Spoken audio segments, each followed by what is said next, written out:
Acara ini dipersembahkan oleh Assalamualaikum warahmatullahi wabarakatuh. Asyhadu an la ilaha illallah wahdahu la syarikalah wa asyhadu anna Muhammadan abduhu wa rasuluh la nabiyya ba'dah. Allahumma sholli ala Muhammad wa ala ali Muhammad. Alhamdulillahirabbil alamin. Para pemirsa TA TV yang dirahmati Allah, kita panjatkan puji dan syukur kehadirat Allah Subhanahu wa taala sehingga pada sampai hari ini kita masih diberi begitu banyak nikmat oleh Allah Subhanahu wa taala, nikmat iman, Islam, ihsan, sehat, dan sehingga kita bisa melaksanakan ibadah Ramadan tahun ini dengan baik. Mudah-mudahan kita bisa mengakhirinya dengan sebaik-baiknya.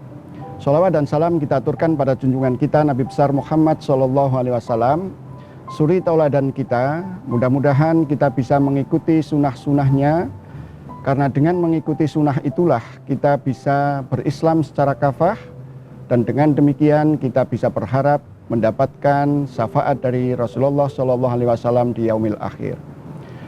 Pada kesempatan ini, di waktu yang pendek ini, saya akan menyampaikan satu bahasan tentang ubudiyah. Tujuan manusia diciptakan oleh Allah Subhanahu wa taala di muka bumi ini adalah untuk penghambaan diri kepada Allah Subhanahu wa taala.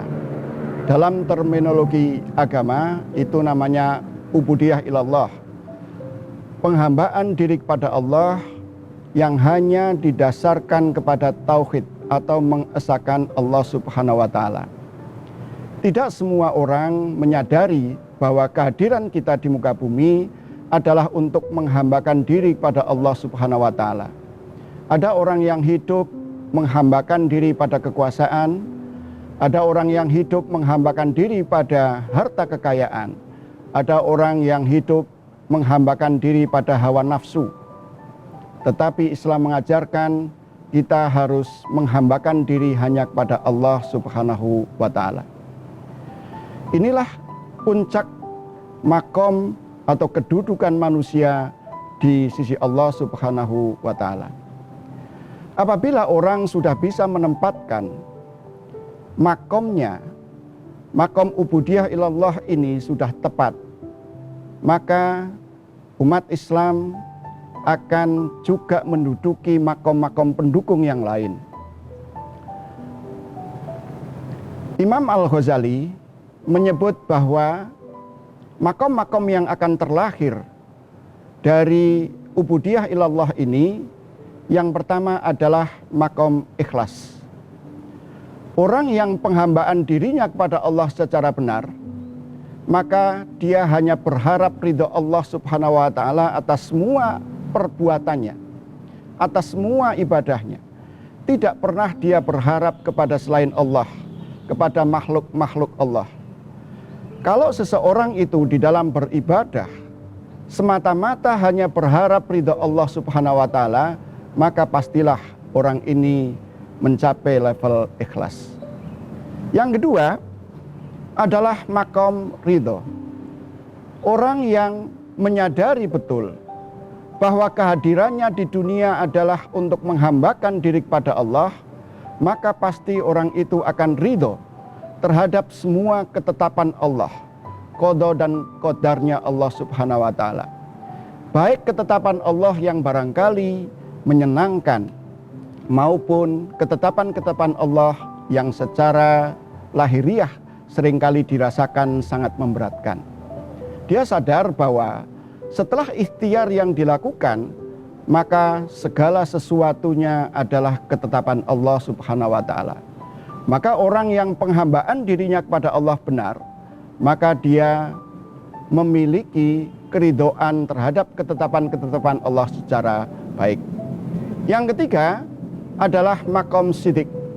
Orang yang sadar betul bahwa dia adalah hamba Allah Subhanahu wa taala, maka dia pasti akan bersikap jujur. Dia akan memiliki pribadi yang jujur. Baik jujur di dalam niatnya, jujur di dalam perbuatannya, jujur di dalam azamnya, jujur di dalam pelaksanaan niatnya itu, semuanya dia memiliki sifat yang jujur. Yang berikutnya adalah tawakal.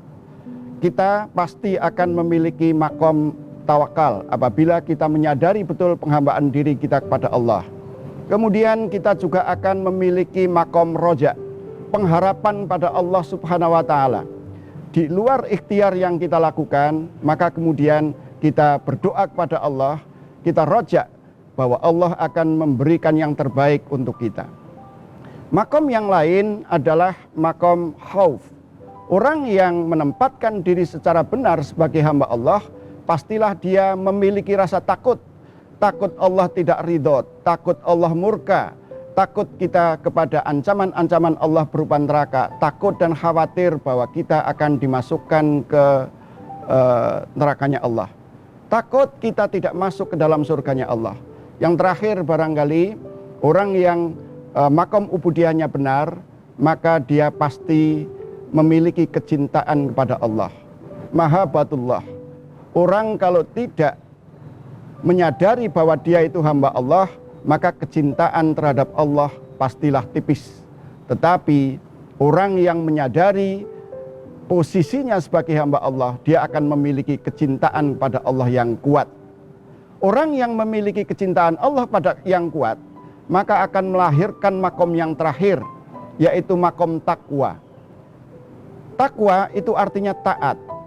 Mentaati semua perintah Allah dan mentaati semua larangan-larangan Allah.